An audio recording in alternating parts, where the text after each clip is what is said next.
Now we are supposed to learn about the endochondral ossification. As the name is showing, something within the cartilaginous model. Endo means within, chondral is word for cartilage, ossification is the bone formation. So let's see what is going to happen here. This process is to be for the bones of rest of your body, like bones of the base of your skull and the long and short bones. So let's see how the miniature cartilaginous model is first formed, and that is gonna be called as fetal hyaline cartilaginous model, that is gonna be developed and being surrounded by the perichondrium, because being it was a cartilaginous model. Later on, what is going to happen, that we see that in the very center, which is diaphysis of a long bone, here the primary ossification center lies. The chondrocytes are going to be placed here and they are going to be hypertrophied. And what next is there, when they are increasing in size, their lacunae in which they are resting are also enlarging, and later on they are becoming calcified with the deposition of calcium and phosphate ions. And the cartilaginous cells, which are chondrocytes, after calcification are supposed to die now, and they will disappear, leaving the large vacant lacunae behind them. And during this time, the perichondrium that was around it is being, you would say, around the primary center of ossification, now becomes the periosteum.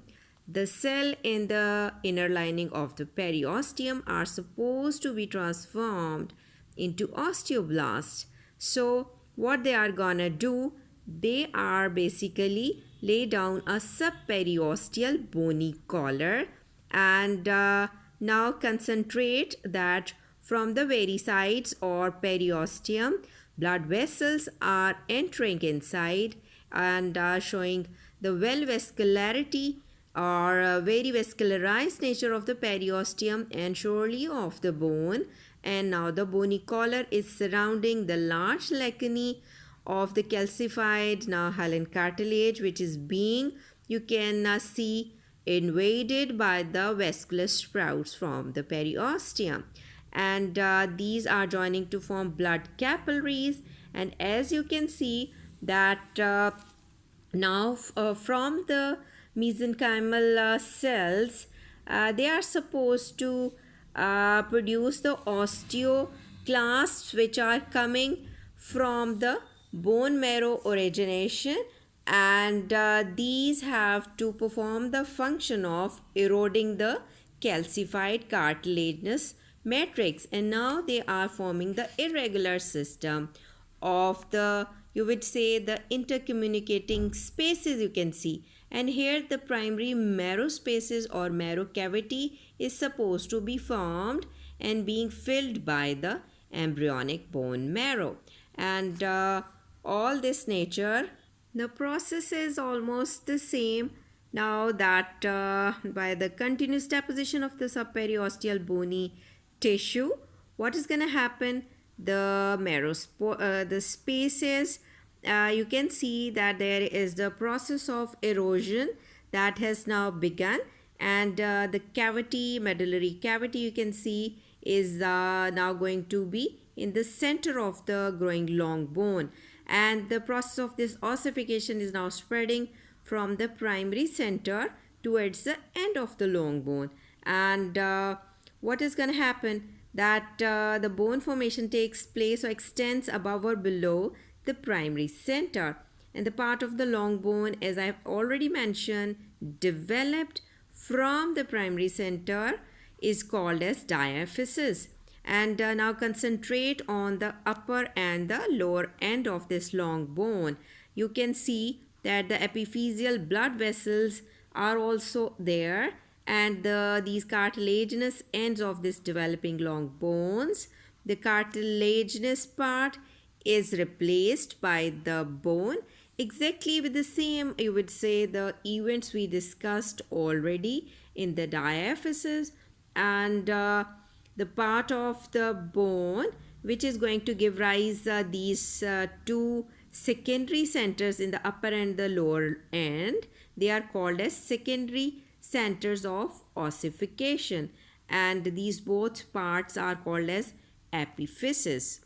In the picture you can see that there is a part which is in between that the diaphysis and the epiphysis is the epiphyseal, you would say the growth plate, or that is made up of hyaline cartilage that intervenes between the epiphysis and the diaphysis. Now the length of the bone has to be increased through interstitious growth, and this growth plate basically is responsible for the longitudinal lengthwise growth of your bone during childhood, and you would say in the early adult age. And now we have to discuss its 5 successive zones, which are, you can see in this epiphyseal plate. Now you can see the epiphyseal plate. This is present, as I discussed, between the diaphysis and the epiphysis. It is showing 5 zones. Zone number 1, on the very top, this zone is called as resting zone or reserve cartilaginous area. Now this reserve zone 1 is showing chondroblast or chondrocytes which are scattered all around. Now in the next zone, what is going to happen? This is the zone of proliferation or growing cartilage. Here what is going to happen, that these chondrocytes are arranging themselves and dividing and are arranging as a rows or as a vertical columns. You can visualize this basophilic darker stained area of the zone number 2. Then you can concentrate on the zone number 3, in which you can see that these chondrocytes are now maturing and enlarging. So this is the zone of hypertrophy. Now if you concentrate on the zone number 4, this zone is called as the zone of calcified cartilage. Now you must know that the calcification of cartilage leads to its degeneration, and the chondrocytes here die, and the matrix is now calcified by the addition of calcium and phosphate. And now concentrate on the zone 5, which is the zone of ossification. Here what happens? The cavities are formed by the death of the chondrocytes, and now they are being invaded by the blood vessels and osteoclasts, which are macrophages. They also have arrived here. They have to digest or phagocytose the calcified cartilage here, and now the spaces now produced over here, and here now osteoblasts, they would come here and replace all this area with the bone. On this very x-ray of the hand, you can see that there are metacarpals and phalanges, and here if you concentrate, you can see in the phalanges the diaphysis, and on the very ends you can see the epiphysis. And if you concentrate on the x-ray of the arm, you can see the place of the diaphysis and the area for the epiphysis. So you can get a very clear concept that where lies the epiphyseal plates and where lies the diaphysis. Towards again on the previous picture, in which, let me tell you, the center was having the marrow cavity, and on the margins you get now the compact bone.